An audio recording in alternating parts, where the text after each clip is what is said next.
Hey, it's Timothy at the Commodore Productions. In this video, I wanted to share my insight on the Panasonic G85 mirrorless camera. That being said, let's jump into it.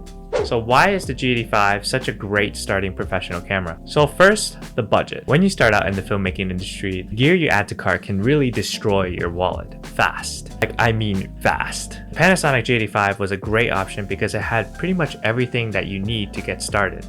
It has 4K capability, some slow motion with 60 frames per second at 1080p. It has fantastic in-body stabilization. If you're doing a lot of handheld shots and on-the-go move, the image will turn out really smooth. It has some really nice color profiles to choose from, so that way you can do some color grading.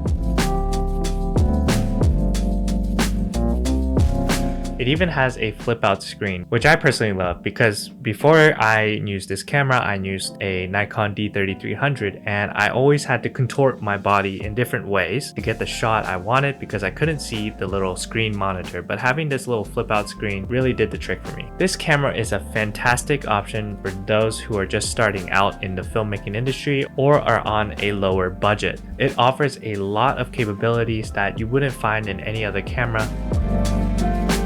Okay, G85 body plus the kit lens is $800 on Amazon, I believe right now. If you're able to spend a little bit more, I highly recommend getting the 25mm 1.7 Panasonic lens because it'll give you that nice depth of field, so that way you can get that professional cinematic look that everyone loves. Another reason I really love this camera, and this is just personally, when I traveled for the past 3 years, I used a Nikon D3300. It was a bulky camera and it was a bit annoying to take out and try to film something every time. With the Micro Four Thirds, it's a great option for those who are looking for something lightweight and something that is just on the go, ready to go. This camera is a great travel camera because it's small, it's portable, and it's light. It doesn't feel like it's a heavy setup. Any attachments that you add on there, like a microphone or you got like a body cage like I do right here, even with these accessories on there, I find it really lightweight and convenient for me. Maybe for you, you don't need this in your setup, but for me personally, this is what I find best for my types of videos that I make. Although there are so many great features on this camera, I do want to touch base on the autofocus. It's quite important for the decision-making process. So the autofocus.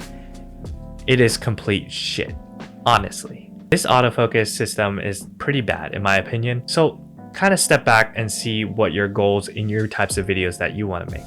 When it comes to filming, there's two main types of shots. There's static shots and there's dynamic shots. Make sure that whatever film projects that you are planning to make or planning to work in, that this camera will be aligning with that. If I am making dynamic moving shots and it has to focus upon a subject, for example, like music videos, dance videos, possibly vlogs, this camera might have a difficult time focusing. If you're going for static type of shots, let's say you're doing product videos of like shoes, where you just have the camera still, or you have talking head type of videos, corporate interviews, or anything like that, and yeah, this camera is a lot easier to work with because once you set the autofocus, it's locked in and you don't have to worry about it ever because the subject is staying still. So static shots and dynamic shots are the two types of shots that you need to consider when it comes to creating your content in terms of the subject. Now, if you're doing like moving landscape videos, this is kind of an exception. So real estate shoots, like you're moving a lot, but like let's say you have a higher f-stop on there, so you're not getting that much depth of field, but you're just showcasing everything clearly, and yeah, this camera is perfectly suited for that as long as you have enough lighting. So another thing about this camera is you really need to have additional light source to really get rid of the grain. What I found helpful to work around this is to bring my little portable light source that I have with me. I'll probably link it down in the description below. That's why they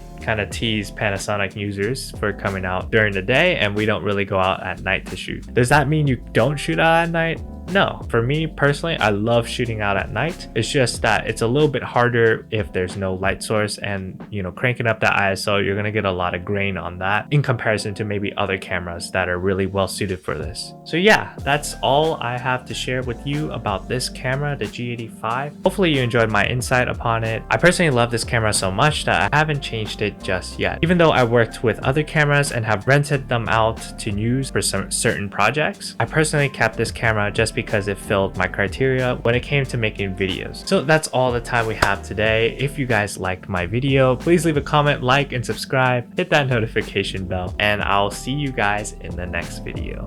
Peace out.